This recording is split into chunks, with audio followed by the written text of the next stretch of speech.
Jangan lupa like, comment, and subscribe channel YouTube TVRI Bengkulu dan nyalakan lonceng notifikasinya.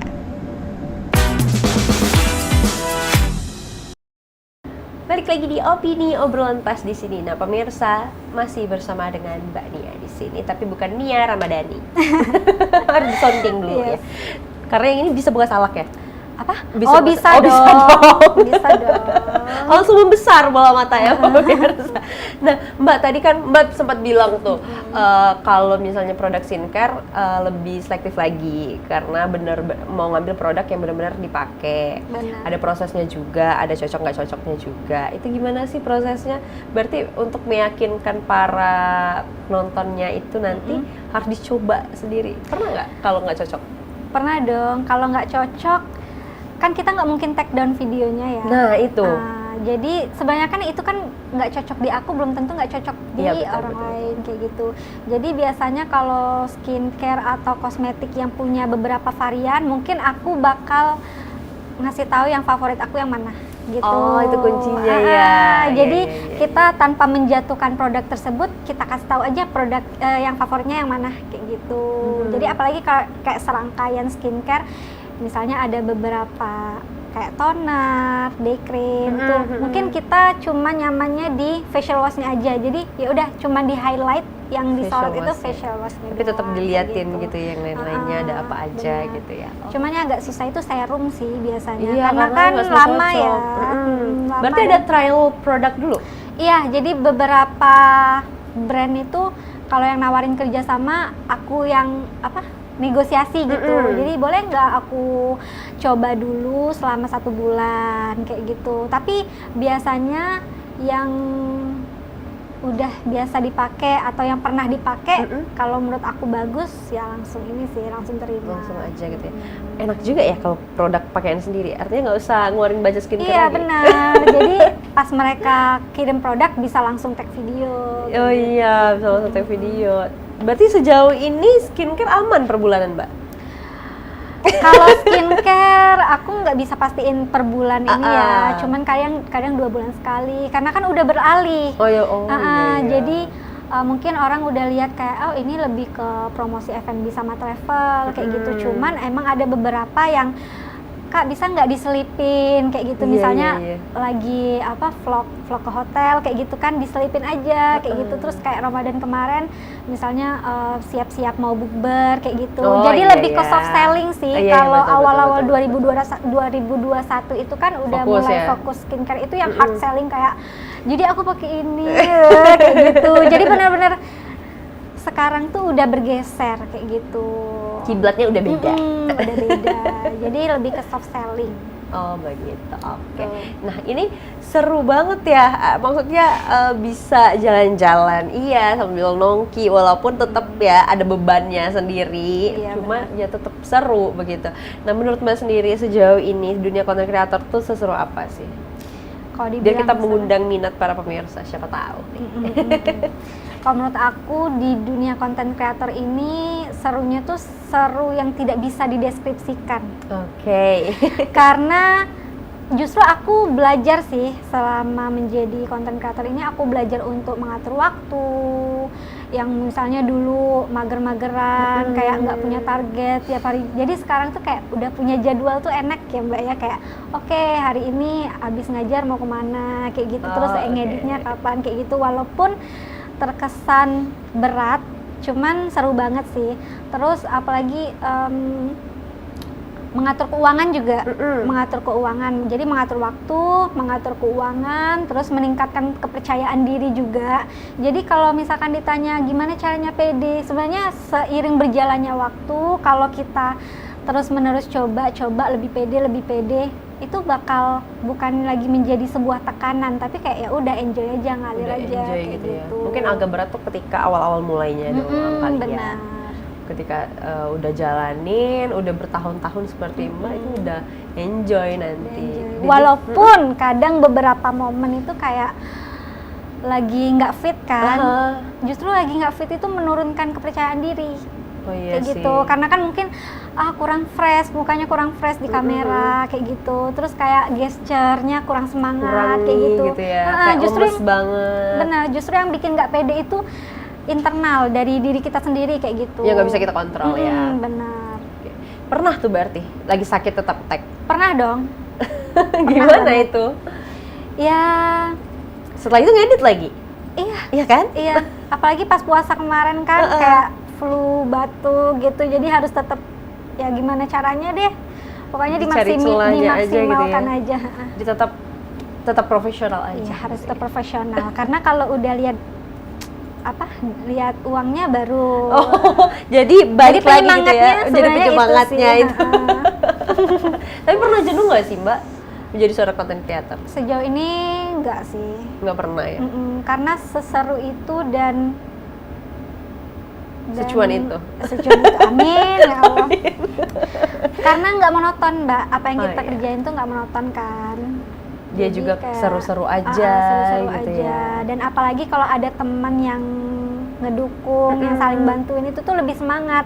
Jadi kalau kita yang mau mager-mageran hari ini enggak harus tag video kayak gitu. Jadi kalau ada yang bantuin itu lebih lebih semangat lagi gitu ya. Nah, suka dukanya nih menjadi seorang content creator atau apa? Tapi aku mau karena dari tadi kita cerita yang sukanya terus ya. Kedukanya dulu deh, apa? Dukanya kalau aku pribadi ya, karena kita tinggal di Bengkulu, jadi banyak kesempatan yang mungkin nggak bisa kita ambil. Misal kayak ada job untuk di merchant ini, tapi nggak ada di Bengkulu kan, jadi nggak bisa diambil kayak gitu. Terus ada mungkin beberapa campaign yang Jabodetabek gitu, atau mungkin kalaupun kota-kota besar yang di Sumatera itu biasanya Medan, Palembang kayak gitu. Jadi sayang banget sebenarnya, cuman untuk melangkah keluar itu kan kita harus butuh banyak persiapan, banyak pertimbangan, apalagi kayak kalau untuk di dunia content creator ini bisa dibilang kan itu nggak ada jaminan ya. Jadi kayak untuk melangkah keluar itu agak berat gitu. Takut masih banyak yang dipertimbangkan lah begitu. Jadi dukanya itu sih, selain ngedit dan lain-lain tadi tuh, dukanya itu banyak kesempatan yang nggak bisa kita ambil karena domisili kayak gitu. Maksudnya di sini belum ada gitu ya. gitu. Kalau suka kayaknya banyak banget sukanya ya. Sukanya banyak banget. Nah, sukanya itu kan yang membuat Mbak akhirnya sampai hari ini tahun 2025 tetap konsisten. Itu adalah hal yang sulit ya untuk konsisten. Itu gimana sih caranya agar tetap konsisten, kecuali selain dari cuannya ya? Ayo apa? Kalau menurut aku yang tetap memotivasi itu karena kita udah masuk di agensi, jadi ada dorongan dari mereka untuk itu kan gimana ya, sistemnya itu yang mau aja gitu. Jadi kalau misalkan kalian mau ya dikerjain, kalau enggak ya enggak dapat apa-apa gitu. Jadi setiap lihat akun sendiri baru inget kayak sayang ya kalau enggak diterusin kayak gitu. Apalagi yang udah membawa kita sejauh ini kan akun itu seperti itu. Jadi masuk di agensi itu termasuk hal yang bisa bikin kita motivasi. Mungkin kalau kita sendiri atau kita pribadi yang ngelola, mungkin ya udah terbengkalai aja. Kapan nggak mau buat konten ya udah terserah gitu ya. Kayak gitu. Ini kalau udah ada tanggung jawabnya baru deh. Benar tanggung jawab. Tanggung jawab. Udah ada rasa tanggung jawab, jadi kayak ya udah ngejalaninnya mau nggak mau harus. Itu sulit nggak sih untuk membesarkan sebuah akun biar followersnya banyak dan lain-lainnya, itu sulit nggak? Sulit dong, apalagi kalau zaman sekarang itu kan orang tuh bisa percaya sama akun tersebut kalau followersnya banyak. Iya gitu. itu. Nah, aku aja dari 2021 itu yang mungkin belasan ribu terus sampai sekarang 30.000. Itu tuh susah banget karena aku prinsipnya nggak mau beli followers. Terus kayak ya udah biar senaturalnya aja. Jadi lebih baik kita mengembangkan akun sekreativitasnya aja daripada beli followers kayak gitu. Karena beli followers pun bakal berdampak ke akunnya gitu. Ya.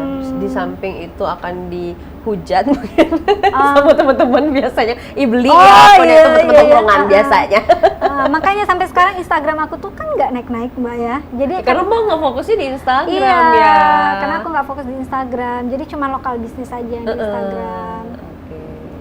begitu. Menghindari. Pokoknya buat teman-teman yang pemula, kalau bisa jangan beli followers ya.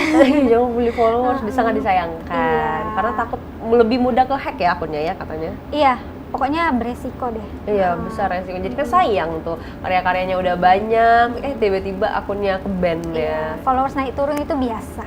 Oh, pernah tuh ngalamin naik turun? Pernah, tapi nggak drastis sih. Oh, nggak drastis. Iya, kayak naik 100, turun 100 lagi, naik 200, turun 100. Makanya itu prosesnya lama. Dan agak susah kayaknya ya. Makanya kuncinya memang udah harus konsisten dan bulatkan dulu nih mau dijadiin apa gitu akunnya gitu ya Mbak ya. Nah Mbak, kan salah satu tadi lagi dan lagi di hampir setiap segmen kita sounding ya, itu adalah percaya diri. Artinya nggak yang insecure, sampingkan dulu ya demi masa depan bersama tentu aja. Nah, boleh dong sampaikan pesannya kepada para pemirsa opini, gimana sih agar bisa membangun kepercayaan diri itu, menyampingkan rasa insecure dan tahu nih mau ngapain. Boleh disampaikan Mbak? Oke, jadi buat teman-teman pemula yang mungkin affiliate, content creator, atau punya konten-konten yang menarik, menurut aku coba aja dulu. Karena kalau nggak dicoba nggak tahu kan gimana hasilnya. Betul. Kayak gitu. Terus kemudian setelah dicoba, biasanya kita baru nemu niche atau karakter kita atau style kita itu di situ. Setelah dicoba baru tahu, oh aku kayaknya lebih cocoknya di konten yang ini nih, niche-nya yang ini, kayak gitu. Nah terus konsisten sih, harus konsisten. Karena kalau udah merasakan hasilnya pasti makin semangat. Apalagi kalau zaman sekarang kan udah banyak kreator-kreator juga yang sedaerah, itu nggak apa-apa banget untuk sharing, jangan malu untuk bertanya kayak gitu. Dan juga harus percaya diri sama kemampuan diri sendiri, harus percaya kayak gitu. Karena kalau kita udah percaya sama kemampuan kita bakal luasa untuk menunjukkan kreativitas, gitu aja sih. Oh gitu. Nah, iya ya, kalau aku tangkap dari kata Mbak tadi, di Bengkulu ini udah enak banget karena sesama teman konten kreator itu udah bisa diajak sharing, udah punya komunitasnya juga ya. Ini kayak ya lebih enak gitu. Lebih enak dong, apalagi saling support Ya, gitu betul. kan. Jadi saling ya banyak dapat motivasinya. Benar. Dari mereka juga. Yep. Mbak Nia, terima kasih banyak ya. Thank you Karena Mbak hari Tari. ini udah mau hadir bersama aku, tim dan juga para pemirsa opini di sini mau sharing-sharing banyak juga hal-hal yang ternyata aku nggak tahu, jadi tahu nih dari Mbak Nia. Terima kasih banyak ya. Semoga lancar urusan kedepannya. Amin. Semoga rasa mager dari ngedit video itu hilang ya. Semangat mengejar target. Mbak Tari juga semangat ya. Terima kasih Mbak Semangat. Ria. Oke. Untuk pemirsa, terima kasih banyak karena sudah menyaksikan opini pada hari ini. Jangan lupa terus saksikan opini hanya di TVRI Bengkulu. Aku Ternova Dini, mewakili kerabat kerja yang bertugas pamit undur diri. Sekian dan terima kasih. Wassalamualaikum warahmatullahi wabarakatuh dan sampai jumpa.